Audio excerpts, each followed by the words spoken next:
श्री उद्धव जी महाराज ब्रज पहुंचे। जैसे ही ब्रज पहुंचे हैं, गोप ग्वाल आज देख रहे हैं, बोले कि ये तो वही रथ है जिस रथ में बैठ के कन्हैया गए थे। अब तो पूरे ब्रजमंडल के मानो जैसे खोए हुए प्राण वापस आ गए हों। अरे कन्हैया आ गए हो, लाला आ गए हो, हमारो कन्हैया आ गए हो, अरे चलो चलो कन्हैया आ गए हो है। सब ब्रजवासी दौड़ने लगे। मधुमंगल एक वृक्ष के नीचे बैठ गए, बोले मैं नहीं जाऊंगा, परसों की कह के गए हो, परसों बाद आ रहे हो, मैं ना मिलूंगा, या तो रूठ गया हूं मैं।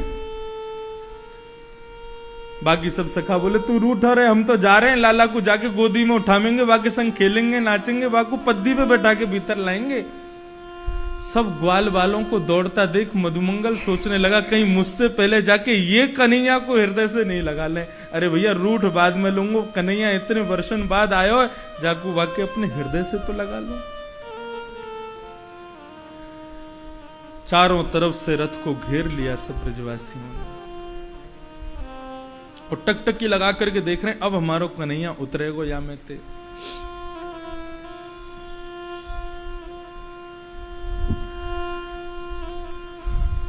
इतने में ही श्री उद्धव जी महाराज बाहर आए। जय श्री कृष्ण। ब्रजवासी उद्धव जी को देख ही नहीं रहे हैं, वो पीछे की ओर ही देख रहे हैं। बोले शायद ये वाको संग आयो है, वाको कोई दूत होगो, लाला तो पीछे है। बोले आप पीछे कहां देख रहे हैं, रथ में और कोई नहीं है, मैं ही था। ये बात सुनकर के मधुमंगल तो वहीं गिर गए हो। बोले कि कन्हैया आज भी नहीं आए हो। बोले आप सब ब्रजवासियों को बहुत स्मरण करते हैं, मैं उनका दैत्य मित्र हूं, मेरा नाम उद्धव है, आप सबको याद करते हैं, तो आप सबकी सुध लेने के लिए मुझको भेजा है उन्होंने। ब्रजवासी बोले, सब ग्वाल वाल बोले ये सुन हुए थे पहले हम यमुना जी में डूब चोने गए, हमने यही प्रेम क्यों कि नहीं आते। अरे ये श्रीदामा है ना, ये सवेरे जल बाद में पीवे, उठ के आंख बंद करके पहले नंद भवन जावे, और नंद भवन जाके पहले कन्हैया को देखे, वाकू जब नैन भर के देख ले ना तब पानी पीवे। ऐसो प्रेम या श्रीदामा को। ये मधुमंगल जब तक कन्हैया अपने हाथ से एक कवल ना खा ले ना रोटी को, वाकी झूठी थाली में ही भोजन करे बैठ के, इतनो प्रेम करे बातें। और इन सबन को प्रेम को या तरीका ते माने उत्तर दियो कि वर्षों बाद याद भी आई तो स्वयं नहीं आयो, अपनो मित्र भेज दियो उद्धव। अरे भैया कमी कन्हैया में ना है, कमी हम में ही है, हम ही ना पहचान पाए कि वो हमसे प्रेम करे ही ना, हम ही वाके पीछे पड़े रहते।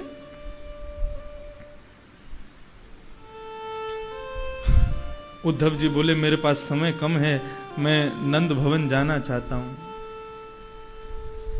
ब्रजवासी कहने लगे अरे नंद भवन को मार्ग पूछ के काय को अपना समय बर्बाद करो, ये नदी है ना, यहाँ के किनारे किनारे चले जाओ, नंद भवन ते उद्गम है या नदी को।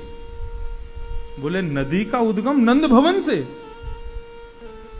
बोले हाँ, कृष्ण वियोग में रो रही लाखों गोपियां, श्री राधा रानी यशोदा मैया, निस दिन बरसत नैन हमारे, निस दिन उनके नेत्रों से अश्रुपात होते हैं, बहते हैं, वही उनके अश्रु बिंद नदी बन करके बह रहे हैं। ये नदी नहीं है, उनके अश्रु बिंद हैं कृष्ण वियोग के। चले जाओ उद्धव इसके किनारे किनारे। उद्धव जी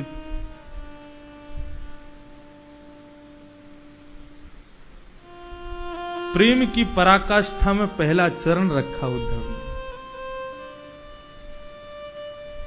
उद्धव जी के विषय में यहां वर्णन लिखा है श्रीमद् भागवत में कि उद्धव जी को क्या लगता है, कभी तो लगता है कि ये सब बड़े दुखी हैं, और कभी क्या लगता है अरे कृष्ण तो ये खेल रहे हैं, अरे कृष्ण तो वो बैठे, अरे कृष्ण तो वो गैया चरा रहे हैं दूर, अरे ये आवाज तो कृष्ण की है, कोई गोपी दौड़ के गई उसके पीछे पीछे, अरे ये तो कृष्ण जा रहे हैं। ऐसा अनुभव, ऐसा आभास हो रहा था उनको सब जगह से।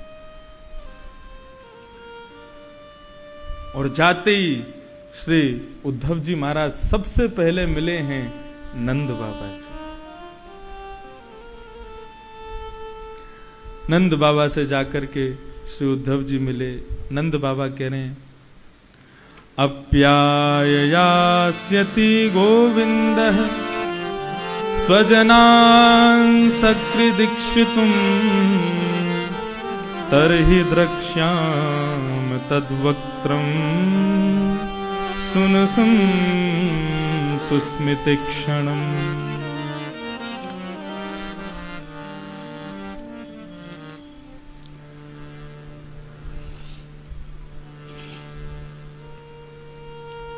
नंद बाबा के आज मैं जब ये पढ़ रहा था, आज तक मैंने उद्धव गोपी संवाद में गोपियों के विरह को सुना है, यशोदा जी के विरह को सुना है, लेकिन नंद बाबा को विरह, गोपियों के और यशोदा के विरह से बहुत ऊंचा विरह है श्री नंद बाबा का। एक एक बात सुनना, नंद बाबा क्या कह रहे हैं। नंद बाबा कह रहे हैं, पहली बात तो यहां ये लिखी है कि नंद बाबा ने उद्धव जी का खूब अच्छे से स्वागत किया।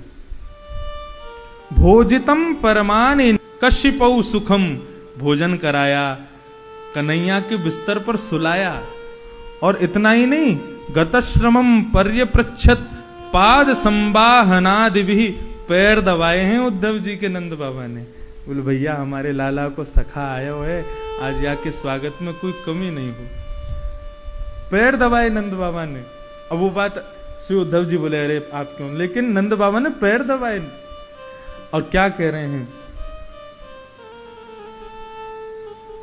अप्याययास्ति गोविंद, कन्हैया ब्रज आएगा। अपने ये ग्वाल बाल पूरे दिन मेरे पीछे पड़े रहे, बाबा कब आवेगो, बाबा कब आवेगो, तुम जाओ ना मथुरा जाके पूछे आओ कब आवेगो, कन्हैया आवेगो।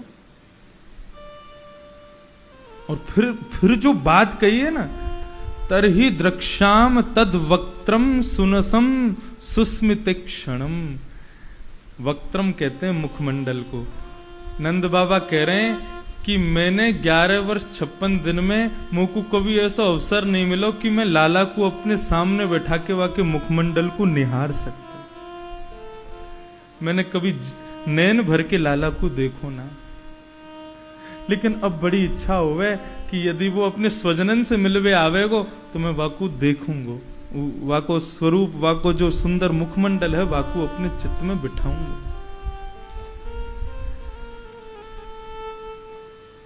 अरे भैया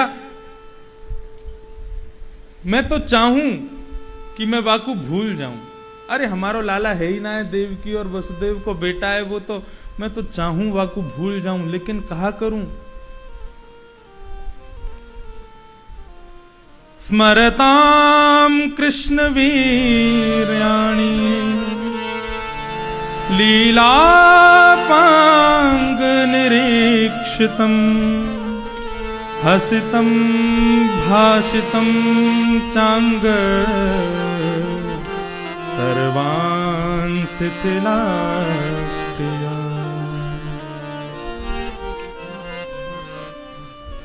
मेरे सब काम रुके पड़े हैं। ये सब भाव बहुत सुंदर हैं, इनको बड़े भाव ध्यान से सुनना है। श्री नंद बाबा कह रहे हैं मेरे सब काम रुके पड़े हैं। बोले क्यों? बोले उद्धव में कोई काम करवे के काजे बैठू ना तो बैठते ही मुकु प्रत्येक काम में वही देखने लगे, वाकी मुस्कुराहट दिखने लगे, वाकी मोती जैसे छोटे छोटे दांत, बातें कैसे मुकु बाबा बाबा कह के पुकार तो मुकु वो याद आवे। मैं एक दिन भोजन करवे बैठो, मेरी गोद में आके बैठ गए। ठाकुर जी सदैव 5 वर्ष तक कहां कैसे भोजन करते थे? नंद बाबा की गोदी में बैठते थे और नंद बाबा एक कवल स्वयं खाते, दूसरे कवल ठाकुर जी को खिलाते। बोले एक बार तो पता कहा की हो? बोले मेरी दाढ़ी के सबरे बाल कारे हते, लेकिन धीरे धीरे वृद्धपन मुंह में आ गयो, थोड़े थोड़े सफेद है गए। वादना यशोदा ने खीर बनाई तो मोते के बाबा ही कछु कारे कछु भोरे बार तुम्हारे बढ़िया ना लगे, इन्हें सवरे ने तुम सफेद ही कर लो, भोरे ही कर लो। तो क्या करे? बोले खीर उठा के मेरी पूरी दाढ़ी ते लगा दी। बोले अब सफेद है गए, अब ऐसे ही रहो। बोले मुंह को वो सब चीज याद आवे और उन सबन को स्मरण करके मैं अपने काम ना कर पाऊं। और अगली बात जो कही है ये सुनकर के तो सच में मेरे रोए खड़े हो गए। बोले मैं चाहता हूं कि मैं भूल जाऊं उसको, लेकिन इन ब्रजवासियों ने वाके चरण चिन्हन की नाकाबंदी कर रखी है। मैं जहां जाऊं वो वाके चरण दिख जाए और वाके चरण देख के मुझको फिर से वाकी याद आ जाए।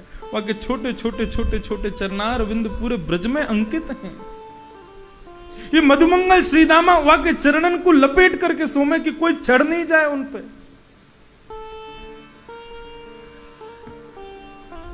मन्ये कृष्णं च रामं च सरिच्छैलवनोद्देशान् मुकुन्द पदभूषितान् आक्रीडा निक्षमाणानां मनो याति तदात्मता। कहीं चलो जाऊं, वन में चले जाएंगे तो वहां भी वाके चरण चिन्ह दिखाई दे जाएं। यमुना किनारे चले जाओ वहां पे भी वाके चरण चिन्ह हैं। सब जगह वाके चरण चिन्ह। इन ब्रजवासी ने वाके चरण चिन्ह के चारों ओर कांटे लगा रखे हैं कि भैया इन पे कोई चढ़ेगो नहीं, ये चरण चिन्ह अंकित रहेंगे। अब जब जब मेरे सामने वो चरण चिन्ह नामे मुंह तब तब लाला की याद आ जाए। मैं कहा करूं उद्धव, तू ही बता।